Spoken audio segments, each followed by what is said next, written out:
기원전 264년부터 241년까지 약 23년 동안 벌어진 제1차 포에니 전쟁은 로마 공화국과 카르타고 사이의 지중해 패권을 둘러싼 최초의 대규모 전쟁입니다. 이 전쟁은 단순히 두 강대국 간의 군사적 충돌을 넘어 로마가 육상 강국에서 해상 강국으로 변모하고 지중해 패권의 주도권을 잡는 계기를 마련한 사건으로 평가받습니다. 로마와 카르타고는 당시 지중해 세 개의 두 강국이었습니다. 로마는 이탈리아 반도를 통일하며 육상 강국으로 자리 잡았고, 카르타고는 북아프리카를 중심으로 해상 무역과 식민지 확장을 통해 강력한 해양 제국을 이루고 있었습니다. 두 나라의 충돌은 시칠리아 섬을 둘러싼 이해관계에서 비롯되었습니다. 시칠리아는 지중해의 전략적 요충지로 상업과 군사적 관점에서 중요한 위치를 차지하고 있었습니다. 당시 시칠리아는 카르타고와 시라쿠사 같은 도시국가들이 지배하고 있었고, 로마의 영향력은 미치지 못하고 있었습니다. 그러나 메세나라는 작은 도시의 요청으로 로마가 개입하면서 상황이 급변했습니다. 메세나는 카르타고와 시라쿠사의 위협에서 벗어나기 위해 로마의 도움을 요청했고, 로마는 이를 받아들여 시칠리아로 군대를 파견했습니다. 이로 인해 카르타고와의 갈등이 본격화되었습니다. 전쟁 초기, 카르타고는 강력한 해군과 시칠리아 내 여러 거점을 바탕으로 유리한 위치에 있었습니다. 반면 로마는 해군력이 부족했고 육상 전투에 익숙한 군대였습니다. 그러나 로마는 빠르게 적응하며 새로운 전략을 도입했습니다. 로마는 카르타고의 전함을 포획하여 이를 모델로 삼아 대규모 함대를 건조했습니다. 동시에 로마는 육상 전투의 강점을 해상에서 발휘할 방법을 모색했습니다. 그 결과 탄생한 것이 바로 코르부스라는 혁신적인 장치였습니다. 코르부스는 적의 함선에 연결하여 군단병이 직접 넘어가 적군과 육박전을 벌이게 하는 장치로 로마의 해군력이 단기간에 카르타고를 위협할 수준으로 성장하는 데 기여했습니다. 로마는 코르부스를 사용하여 카르타고 해군을 처음으로 격파했습니다. 이 전투는 로마가 해상 전투에서도 경쟁력을 가질 수 있음을 증명한 사건이었습니다. 전쟁의 최종 국면에서 로마 해군은 카르타고 함대를 결정적으로 격파하며 전쟁의 승리를 확정지었습니다. 이 전투는 로마의 함대 건설과 전략적 투자가 결실을 본 사례로 평가됩니다. 제1차 포에니 전쟁은 로마의 승리로 끝났습니다. 카르타고는 시칠리아에서 철수해야 했으며 로마에 막대한 배상금을 지불해야 했습니다. 이로써 로마는 시칠리아를 최초의 해외 영토로 확보하며 공화국의 세력을 지중해로 확장했습니다. 한편 카르타고는 경제적 타격과 내부 불안정을 겪으며 약화되었습니다. 제1차 포에니 전쟁을 통해 로마는 육상 강국에서 해상 강국으로 거듭났습니다. 로마는 시칠리아를 발판으로 지중해 전역에 영향력을 미칠 수 있는 기반을 마련했습니다. 이후 로마는 코르부스와 같은 혁신적 전략과 지속적인 군사력 확충을 통해 지중해 세계의 패권을 장악해 나갔습니다. 로마는 초기에 해군력이 열세였지만 끊임없이 학습하고 적응하며 카르타고와의 격차를 극복했습니다. 이는 로마 공화국이 지닌 유연성과 끈기를 보여주는 사례로 이후 역사에서도 반복적으로 나타나는 로마의 특성이었습니다. 카르타고는 이번 전쟁의 패배로 인해 경제적, 군사적 약화를 겪었고, 이는 결국 제2차 포에니 전쟁 한니발 전쟁으로 이어지는 원인이 되었습니다. 제1차 포에니 전쟁은 두 강대국의 대립이 단기간에 끝나지 않을 것을 예고하는 사건이었습니다. 제1차 포에니 전쟁은 단순한 군사적 충돌을 넘어 로마와 카르타고의 운명을 바꾼 역사적 전환점이었습니다. 이 전쟁을 통해 로마는 지중해 패권을 향한 첫걸음을 내디뎠으며 끈기와 전략적 유연성을 바탕으로 국제 강국으로 자리 잡았습니다. 반면 카르타고는 패권을 잃고 이후 점차 쇠퇴의 길로 들어섰습니다. 제1차 포에니 전쟁의 이야기는 오늘날에도 강대국 간 경쟁과 전략의 중요성을 일깨우는 중요한 역사적 교훈으로 남아 있습니다. 제1차 포에니 전쟁에서 승리한 로마는 시칠리아를 최초의 해외 영토로 확보했습니다. 이로써 로마는 단순히 이탈리아 반도의 강국을 넘어 국제적 강대국으로 발돋움하게 되었습니다. 그러나 새로운 영토를 관리하는 일은 전혀 다른 문제였습니다. 로마는 시칠리아를 속주로 지정하고 총독을 파견하여 행정을 관리하기 시작했습니다. 로마는 기존의 도시국가들로부터 공물을 거뒀으며 세금 체계를 정비하고 무역을 활성화했습니다. 하지만 이러한 정책은 시칠리아 주민들에게 큰 부담으로 작용했고 불만이 서서히 쌓였습니다.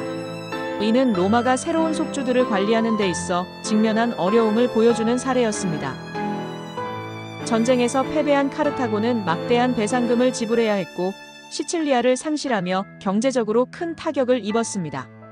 그러나 카르타고는 신속히 재건에 나섰습니다.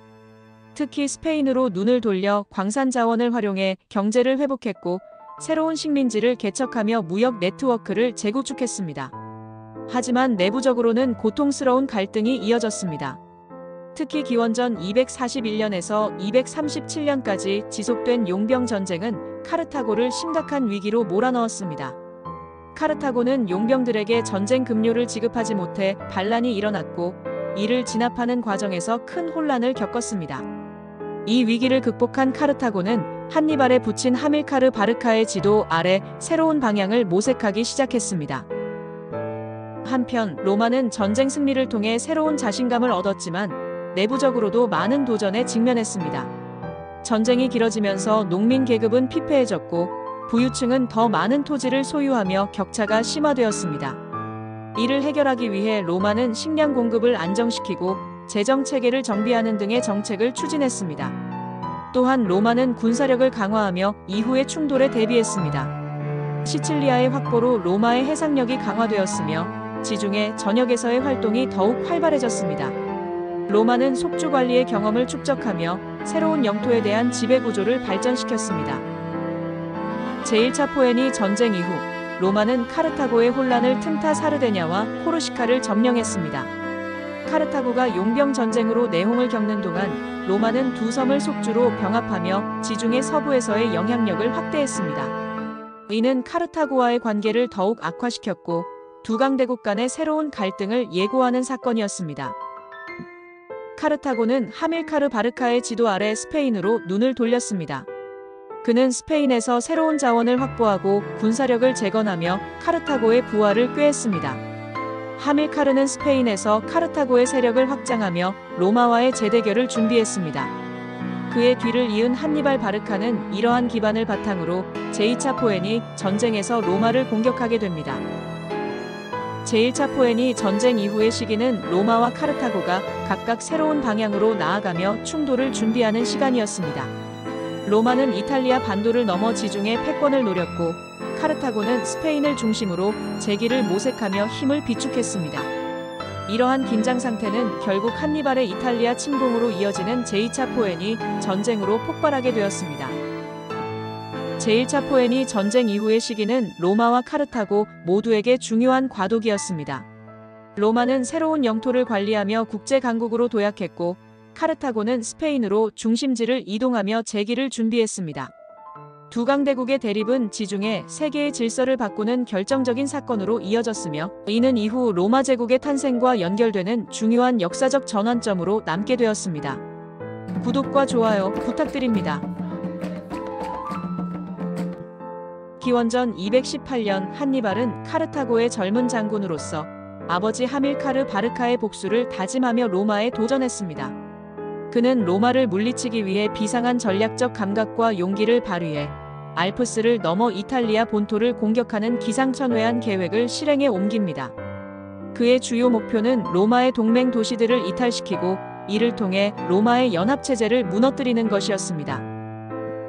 티치노 전투는 한니발이 알프스를 넘어 이탈리아에 진입한 후 벌어진 첫 전투입니다. 한니발의 병력은 알프스를 넘는 동안 심각한 손실을 입었으나 그들은 여전히 강력한 전투력을 유지하고 있었습니다. 로마군과 한니발군은 티치노강 근처에서 충돌했는데 한니발은 자신의 기병대를 활용하여 로마군의 정찰대를 압도했습니다. 이 전투에서 한니발은 로마군의 첫 패배를 안기며 심리적 우위를 점했습니다. 로마군은 퇴각했고 이는 이후 전투에 한니발이 더욱 유리한 위치를 선점하게 했습니다. 티치노 전투 직후 벌어진 트레비아 전투는 한니발의 전략적 역량을 잘 보여주는 사례입니다. 한니발은 트레비아 강에서 로마군을 매복 작전으로 유인했습니다. 그는 로마군의 사기를 저하시키기 위해 야간에 습격을 감행하고 피로한 로마군을 강행군으로 이끌어 전투에 나서도록 했습니다. 한니발은 매복 중인 병력을 활용해 로마군을 압도적으로 격파했습니다. 이 전투에서 로마군은 대규모 병력을 잃었고 한니발은 로마에 대한 공포심을 확산시키는 데 성공했습니다. 트라시메노 호수에서 벌어진 전투는 역사상 가장 치밀한 매복 전투 중 하나로 평가받습니다. 한니발은 로마군을 좁은 협곡으로 유인한 뒤 사방에서 병력을 매복시켜 기습을 감행했습니다. 로마군은 지형적 약점과 기습에 대비하지 못해 혼란에 빠졌습니다. 로마군은 거의 전멸했고 로마 시민들 사이에서는 한니발이 수도로 진격할 것이라는 공포가 확산되었습니다. 칸나의 전투는 한니발의 전술적 천재성을 상징하는 전투로 군사 역사에서 교과서적인 사례로 꼽힙니다. 한니발은 로마군을 중심부로 유인한 뒤 양익과 후방에서 포위하는 이중 포위 전술을 사용했습니다. 이 전술은 수적으로 우세한 로마군을 압도하는 데 결정적이었습니다. 로마군 약 5만에서 7만 명이 전사하거나 포로로 잡히며 로마 역사상 최악의 패배로 기록되었습니다. 칸나에에서의 승리는 한니발이 로마 공화국에 치명타를 입힌 순간이었으나 이후 로마는 재정비와 반격을 통해 다시 일어섰습니다. 시오노 나나미는 알렉산드로스 대왕과 한니발을 비교하며 두 인물의 공통점과 차이점을 분석합니다. 두 사람 모두 젊은 나이에 군사적 천재성을 발휘하며 기상천외한 전략으로 적들을 제압했습니다. 알렉산드로스는 승리 후 영토를 확장하며 제국을 건설했으나 한니발은 로마를 완전히 정복하지 못했습니다. 이는 한니발이 정치적 기반과 외교적 지원에서 부족함을 겪었기 때문이라고 설명됩니다. 한니발은 전술적 천재였지만 로마를 완전히 무너뜨리지 못한 것은 그의 전략적 한계였습니다. 로마는 강력한 내구성과 동맹체제의 안정성을 바탕으로 반격에 성공했고 결국 스키피오 아프리카누스 장군이 이끄는 로마군에 의해 한니발은 패배하게 됩니다. 한니발의 업적은 오늘날까지도 군사학에서 중요한 연구 대상이며 그의 전략과 전술은 현대 군사 이론에 큰 영향을 미쳤습니다. 제2차 포에니 전쟁 초기 한니발은 칸나의 전투의 대승으로 로마에 치명적인 타격을 입혔습니다. 그러나 그의 전략적 한계가 점차 드러났습니다. 한니발은 로마의 동맹 도시들을 이탈시키는 데 성공하지 못해 로마의 강력한 연합체제를 완전히 붕괴시키지 못했습니다. 로마는 패배에도 불구하고 굴복하지 않았습니다. 원로원과 시민들은 도시 방어를 강화하며 결사항전을 다짐했습니다. 특히 로마는 동맹 도시들의 충성을 유지하기 위해 유화책을 병행하며 장기전에 대비했습니다. 한니발은 점차 보급 문제와 병력 부족에 시달렸고 카르타고 본국의 지원은 미미했습니다. 이로 인해 이탈리아에서의 한니발의 전략은 정체 상태에 빠졌습니다. 전쟁 중기 로마는 패배를 거듭하면서도 점진적으로 반격의 기반을 다져갔습니다. 여기서 중요한 역할을 한 인물이 바로 스키피오 가문입니다. 스키피오 가문은 로마의 명문 가문으로 전쟁 초기부터 카르타고와의 싸움에서 중요한 역할을 했습니다. 특히 스키피오 아버지 푸블리우스 코르넬리우스 스키피오와 삼촌은 로마군을 이끌고 한니발에 맞섰습니다. 스키피오 가문은 히스파니아에서 카르타고의 병참 기지를 공격하며 한니발의 보급로를 차단하려 했습니다. 그러나 이 과정에서 아버지와 삼촌이 모두 전사하며 로마는 큰 타격을 입습니다. 히스파니아에서의 위기 속에서 스키피오 아프리카누스라는 젊은 영웅이 등장합니다. 스키피오는 불과 25세의 나이에 히스파니아 전역의 로마군 사령관으로 임명됩니다. 그의 임명은 당시로서는 파격적인 결정이었지만 그는 자신의 재능과 리더십으로 그 선택의 정당성을 증명했습니다. 스키피오는 카르타고의 병참 기지인 누만티아와 뉴 카르타고 현재의 카르타헤나를 공격하며 카르타고의 히스파니아 지배를 약화시켰습니다. 그는 속도와 기습을 활용해 카르타고군의 방심을 공략했습니다. 스키피오의 히스파니아 작전은 제2차 포에니 전쟁의 중요한 전환점으로 평가됩니다. 스키피오는 뉴 카르타고를 기습적으로 공격해 함락시켰습니다. 이 승리는 로마군에게 병참과 보급의 주도권을 제공했고 한니발의 보급로를 차단하는 데 결정적인 역할을 했습니다. 스키피오는 히스파니아 지역의 부족들과 동맹을 맺어 카르타고 세력을 축출하고 로마의 지배를 공고히 했습니다. 이를 통해 한니발의 병력 보충과 보급 지원이 사실상 불가능해졌습니다. 스키피오의 활약으로 한니발은 점차 고립되었습니다. 로마는 스키피오의 성공을 기반으로 이탈리아에서 한니발을 직접 상대하기보다는 그를 고립시키고 점진적으로 카르타고 세력을 약화시키는 전략을 채택했습니다. 스키피오는 히스파니아에서의 성공에 만족하지 않고 카르타고 본토를 공격하기 위한 준비에 나섰습니다. 그는 원로원의 카르타고 본국 공격을 제안하며 로마군의 전략적 주도권을 완전히 장악했습니다. 시오노 나나미는 스키피오와 한니발을 비교하며 두 인물의 리더십을 대조적으로 설명합니다. 전술적으로 뛰어난 지휘관으로 기상천외한 전략과 전술을 통해 수적 열세를 극복하는 데 탁월했습니다. 그러나 정치적 기반과 외교적 능력이 부족해 카르타고 본국과 동맹국들의 지원을 제대로 받지 못했습니다. 스키피오는 한니발과 달리 정치적 감각과 외교적 능력이 뛰어났으며 로마의 체제를 효과적으로 활용해 동맹국들의 지지를 얻었습니다. 그는 장기적 전략을 통해 로마의 승리를 이끌 기반을 마련했습니다. 전쟁 중기는 로마의 체제가 한니발의 도전에 적응하고 극복해가는 과정으로 평가됩니다. 한니발은 여전히 이탈리아에서 강력한 위협으로 남아있었지만 로마의 끈질긴 저항과 스키피오의 전략적 승리로 인해 점차 고립되었습니다.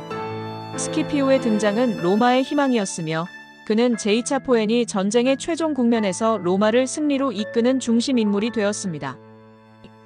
바이콜라 전투는 스키피오 아프리카누스가 히스파니아에서 카르타고군을 상대로 대승을 거두며 전쟁의 전환점을 마련한 전투입니다. 스키피오는 히스파니아에서 한니발의 동생 하스드루발 바르카를 상대했습니다. 하스드루발은 히스파니아에서 병력을 보강한 뒤 이탈리아로 진군하여 한니발과 합류하려 했습니다. 스키피오는 하스드루발 군대를 바이콜라에서 포착하고 지형적 우위를 활용해 포위 작전을 펼쳤습니다. 로마군은 기습적인 전술을 통해 카르타고군을 분열시키고 병참 기지를 차단했습니다. 하스드루발은 패배 후 소수 병력과 함께 도망쳤지만 그의 대규모 군대는 괴멸되었습니다. 이 승리는 스키피오의 전략적 통찰력을 입증하며 히스파니아에서의 로마군의 지배를 확고히 했습니다. 메타우로 전투는 하스드루발이 이탈리아로 진격하려다 로마군에 의해 저지된 중요한 전투입니다. 하스드루발은 한니발과의 합류를 목표로 알프스를 넘어 이탈리아로 진입했지만 그의 움직임은 로마군에 의해 사전에 포착되었습니다. 로마는 병력을 재배치해 그의 진군을 차단했습니다. 하스드루발은 메타우로 강 인근에서 로마군과 교전했습니다. 로마의 가이우스 네로 장군은 과감한 야간 이동으로 하스드루발의 병력을 포위했고 강가에서의 협공을 통해 카르타고군을 섬멸했습니다. 하스드루발은 전사했고 그의 군대는 거의 전멸했습니다. 이는 한니발에게 치명적인 전략적 타격이 되었으며 이탈리아에서의 고립을 심화시켰습니다. 1~2파 전투는 스키피오가 히스파니아에서 카르타고의 마지막 주요 군대를 괴멸시킨 전투로 히스파니아에서 로마의 패권을 확립한 결정적 승리입니다. 히스파니아의 카르타고군은 마고와 하스드루발 기스코가 이끌며 마지막 저항을 시도했습니다. 스키피오는 이를 진압하기 위해 1~2파에서 카르타고군과 결전을 벌였습니다. 스키피오는 카르타고군을 유인하기 위해 일부러 허점을 드러내는 전략을 사용했습니다. 그는 날씨와 지형을 적극적으로 활용하며 기습 전술로 카르타고군을 혼란에 빠뜨렸습니다. 카르타고군은 패배하고 퇴각했으며 히스파니아는 완전히 로마의 통제하에 들어갔습니다. 이 전투는 카르타고의 세력을 히스파니아에서 완전히 제거한 사건으로 스키피오의 지휘 능력을 다시 한번 입증했습니다.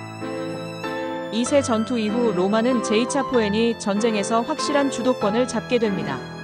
하스드루발의 패배와 히스파니아 상실로 한니발은 더 이상 병력 보충과 보급 지원을 받을 수 없었습니다. 그는 이탈리아에서 외롭게 싸우는 처지가 되었고 점점 더 방어적인 입장을 취할 수밖에 없었습니다. 스키피오의 성공은 그의 명성을 높였고 로마의 군사적 정치적 기반을 강화했습니다. 그는 이후 카르타고 본토 공격을 위한 계획을 세우며 전쟁의 방향을 결정했습니다. 스키피오는 한니발을 이탈리아에서 몰아내는 대신 카르타고 본토를 직접 공격함으로써 전쟁을 종결짓고자 했습니다. 그의 계획은 원로원의 반대에도 불구하고 승인되었습니다. 카르타고는 스키피오의 아프리카 원정을 막기 위해 급히 병력을 재배치했으나 이미 로마의 전략적 우위는 확고해졌습니다.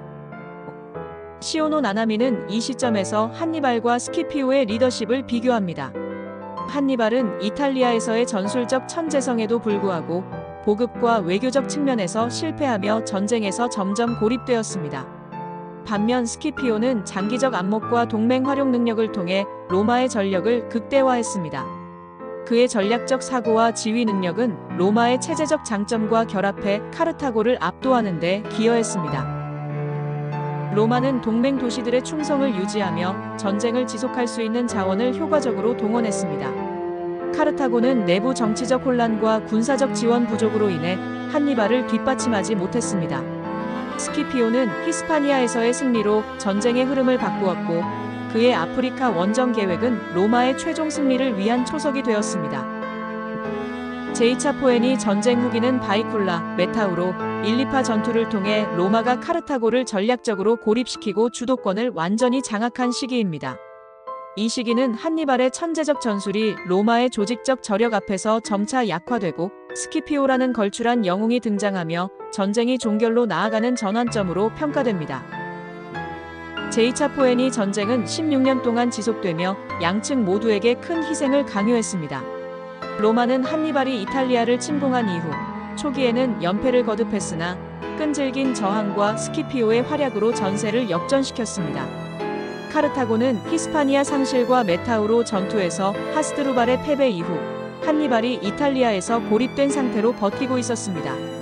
로마는 스키피오 아프리카누스를 중심으로 카르타고 본토를 직접 공격해 전쟁을 종결짓는 전략을 채택했습니다. 스키피오는 히스파니아에서의 성공을 바탕으로 아프리카에서 카르타고를 압박하기 시작했습니다. 스키피오는 로마군을 이끌고 아프리카로 진군했으며 초기 전투에서 카르타고를 크게 압도했습니다. 카르타고는 로마군의 침공에 대응하기 위해 외교적으로 로마와 협상을 시도했으나 스키피오는 이를 거부하고 군사적 압박을 이어갔습니다. 카르타고는 이탈리아에서 싸우던 한니발을 급히 본국으로 소환해 마지막 방어선을 구축하려 했습니다. 한니발은 이탈리아에서 철수하면서도 전쟁의 의지를 잃지 않았습니다. 자마 전투는 스키피오와 한니발의 직접적인 대결로 제2차 포에니 전쟁의 종결을 가져온 결정적인 전투입니다. 스키피오는 누미디아의 동맹군을 포함해 약 3만 5천 명의 병력을 이끌었습니다. 그는 누미디아 왕 마시니사와의 동맹을 통해 기병 전력을 강화했습니다. 한니발은 약 4만 명의 병력을 동원했으며 전투 코끼리를 전면에 배치해 전력을 과시했습니다. 그러나 그는 이전만큼 숙련된 병력을 갖추지 못했습니다. 한니발은 전투를 앞두고 스키피오와 협상하려 했지만 스키피오는 이를 거부하며 결전을 준비했습니다. 한니발의 코끼리는 스키피오의 기동성과 전술적 대처로 인해 효과를 발휘하지 못하고 혼란에 빠졌습니다. 스키피오의 누미디아 동맹군은 카르타고의 기병을 압도하며 한니발의 측면을 무너뜨렸습니다. 로마군은 강력한 보병 전력으로 카르타고군을 압박하며 중앙 전선을 돌파했습니다. 스키피오는 한니발의 전략을 예상하고 대응책을 미리 마련해 승리를 거뒀습니다.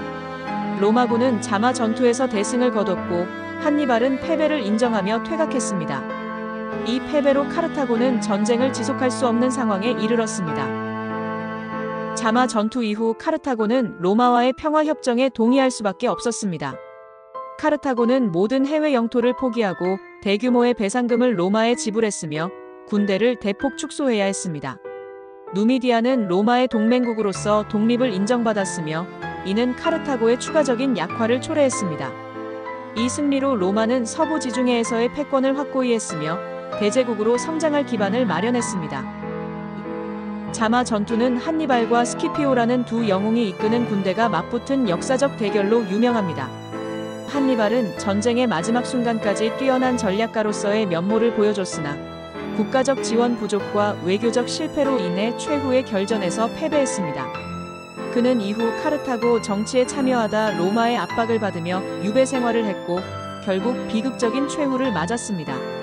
스키피오는 자마 전투의 승리를 통해 로마의 영웅으로 칭송받았으며 이후 아프리카누스라는 칭호를 받았습니다. 그는 로마의 장기적 번영을 이끄는 기초를 닦았으나 로마 내부 정치에서는 점차 고립되며 은퇴 후 조용히 생을 마감했습니다. 자마 전투로 제2차 포에니 전쟁은 로마의 승리로 끝났으며 이는 서부 지중해의 권력 균형을 결정적으로 바꿨습니다. 로마는 전쟁에서의 승리를 통해 군사력, 외교력, 정치 체제를 더욱 공고히 했습니다. 카르타고는 전쟁 이후 강대국으로서의 지위를 상실했으며 이는 이후 제3차 포에니 전쟁으로 이어져 완전한 파괴로 귀결되었습니다. 자마 전투는 제2차 포엔이 전쟁의 하이라이트이자 결말로 스키피오와 한니발이라는 두 명장의 대결을 통해 전쟁의 승패가 결정된 순간입니다.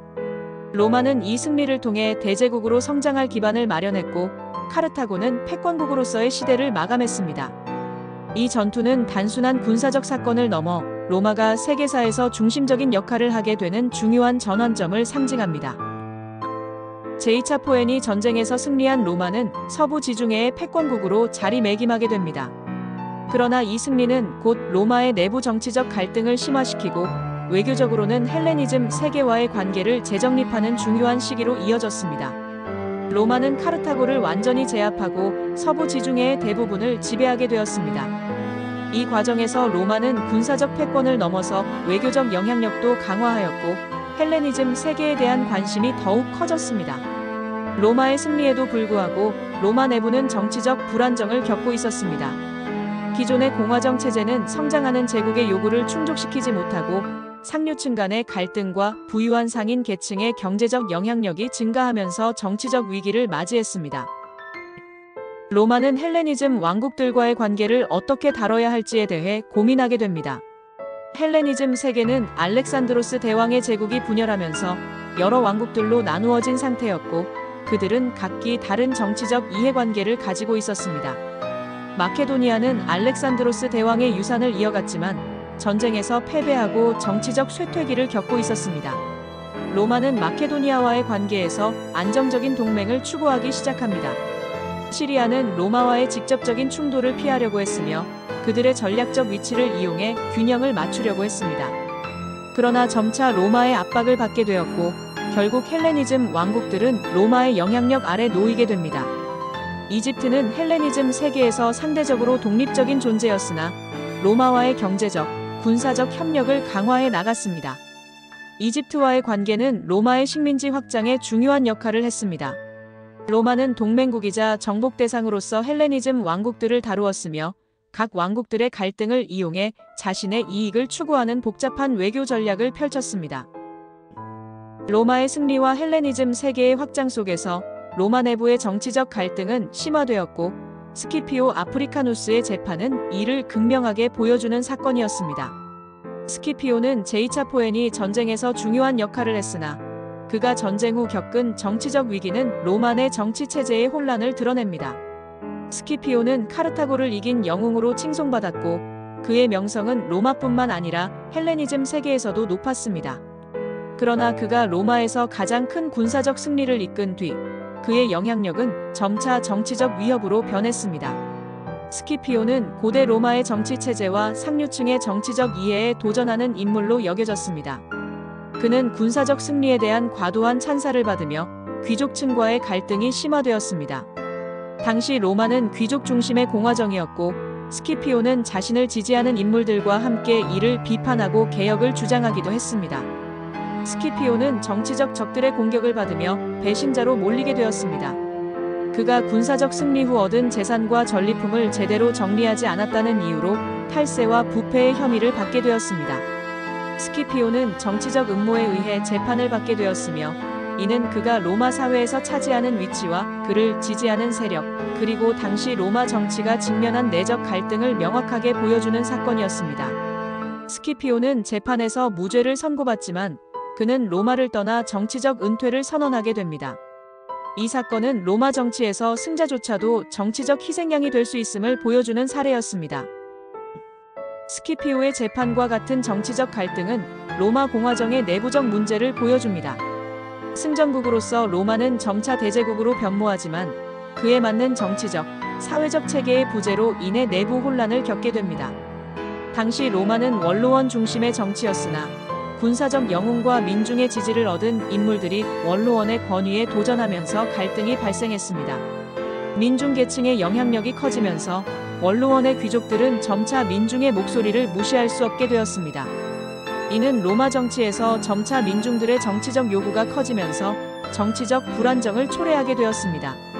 로마는 제2차 포엔이 전쟁 이후 영토 확장과 함께 군사적 강국으로 자리 잡았습니다. 하지만 이는 군사적 권력의 확대로 이어지며 궁극적으로 독재적인 군사 지도자들이 등장하는 원인이 되었습니다. 로마는 제2차 포엔이 전쟁 이후 헬레니즘 세계의 여러 왕국들과 복잡한 관계를 맺으면서 점차 세계적인 패권국으로 자리 잡았습니다. 로마는 헬레니즘 세계의 여러 왕국들과 여러 차례 전쟁을 벌이며 그들 간의 균형을 조정했습니다. 로마는 헬레니즘 왕국들을 정복하거나 동맹을 맺으며 서서히 지중해 세계의 패권을 장악해갔습니다. 로마는 그리스와 이집트, 시리아 등을 포함한 헬레니즘 왕국들과의 관계에서 외교적 우위를 점하며 점차 세계 제국으로 성장해갔습니다. 제2차 포에니 전쟁 이후에 로마는 군사적, 외교적 승리를 거두며 서부 지중해의 패권국으로 떠오릅니다. 그러나 그 내부에서는 정치적 갈등과 혼란이 지속되었으며 특히 스키피오 아프리카누스의 재판은 로마 공화정 체제의 내적인 문제를 상징적으로 드러낸 사건입니다. 헬레니즘 세계와의 관계 변화는 로마가 점차 세계 제국으로 성장하는 계기가 되었으며 이러한 시대적 배경은 로마의 제국화를 위한 기초가 되었습니다. 마케도니아 왕국은 알렉산드로스 대왕의 후계자로서 한때 헬레니즘 세계의 중심이었으나 시간이 흐르면서 점차 쇠퇴의 길을 걷기 시작했습니다. 특히 알렉산드로스 대왕의 사후 그의 제국은 여러 왕국으로 분열되었고 마케도니아는 그중 하나일 뿐이었습니다. 알렉산드로스 대왕의 대제국은 그의 죽음 후 셀레우코스 왕조, 프톨레마이오스 왕조, 안티고노스 왕조 등 여러 왕국으로 나누어졌습니다. 이 중 마케도니아는 안티고노스 왕조의 지배하에 있었고 헬레니즘 세계에서 중요한 역할을 했습니다. 그러나 알렉산드로스 대왕의 영광은 점차 역사 속으로 사라져갔습니다.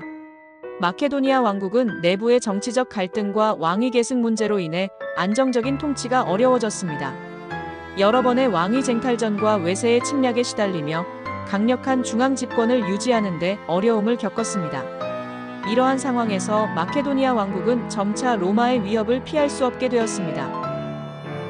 로마는 마케도니아와 직접적으로 충돌하면서 점차 마케도니아를 포함한 헬레니즘 왕국들을 정복해 나갔습니다.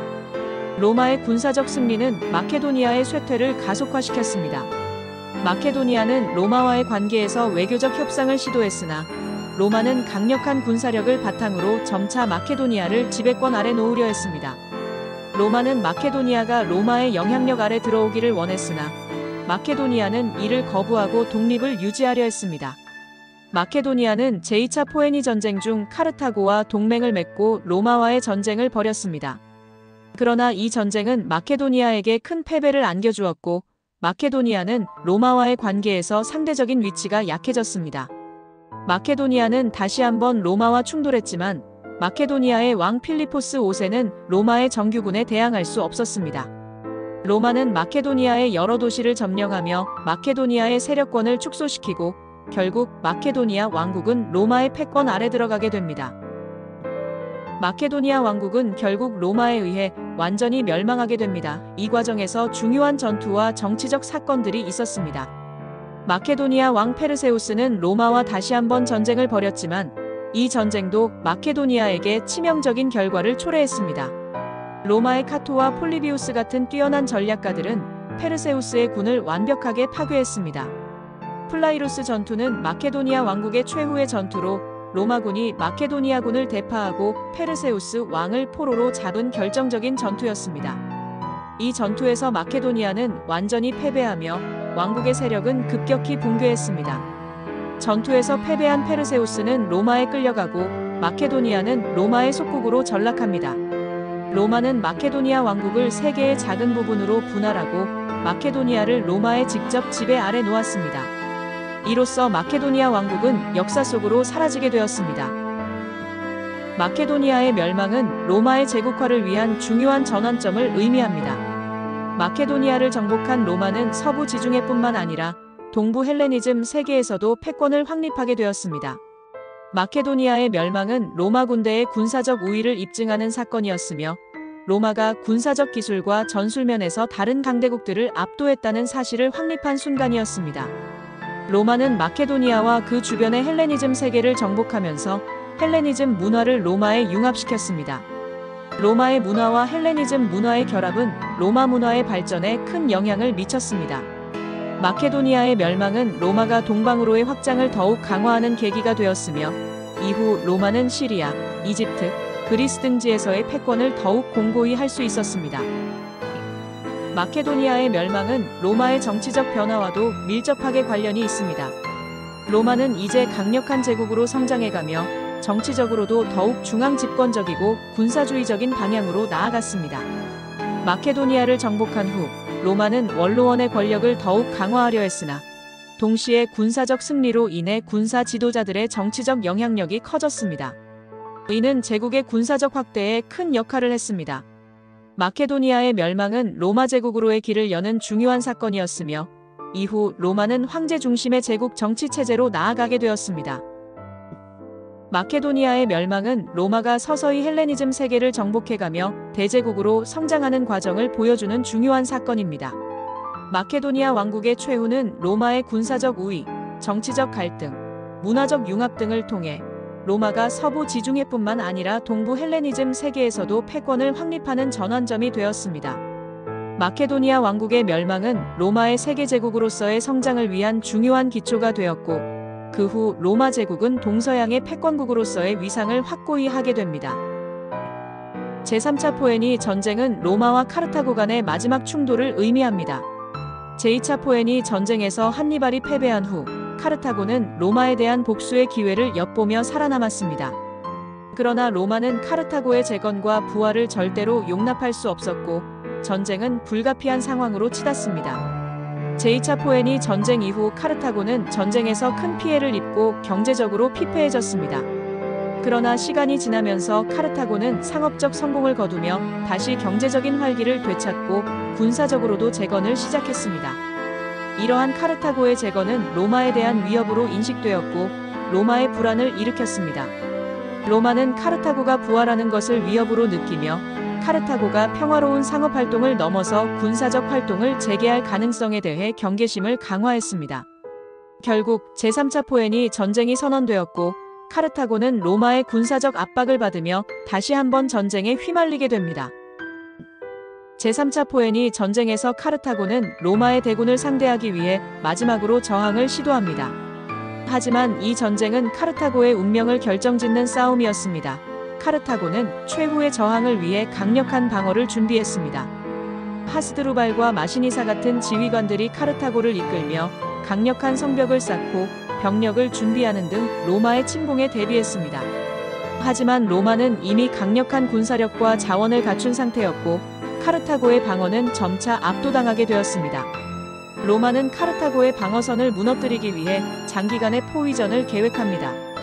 폴리비우스와 같은 뛰어난 장군들이 이끄는 로마 군대는 철저하게 카르타고의 교통로를 차단하고 식량과 자원을 고갈시키는 전략을 취했습니다. 이를 통해 카르타고의 내부에서 점차적인 위기가 발생하도록 만들었습니다. 카르타고는 로마의 포위 전략에 의해 점차 내적인 고통을 겪으며 멸망을 향해 치닫게 됩니다.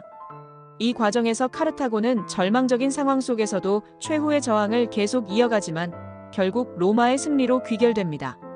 로마는 카르타고를 포위하여 외부와의 연락을 차단하고 식량과 자원을 고갈시켰습니다.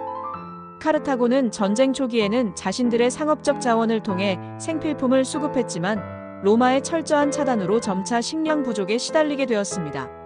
이로 인해 민심이 흉흉해졌고 군사적 사기가 떨어지기 시작했습니다. 로마는 육상과 해상에서 동시다발적인 공격을 감행하며 카르타고의 방어력을 서서히 파괴해 갔습니다. 로마는 카르타고의 성벽을 부수기 위해 공성 전술을 사용했으며 이 과정에서 카르타고의 도시는 점차 파괴되었습니다.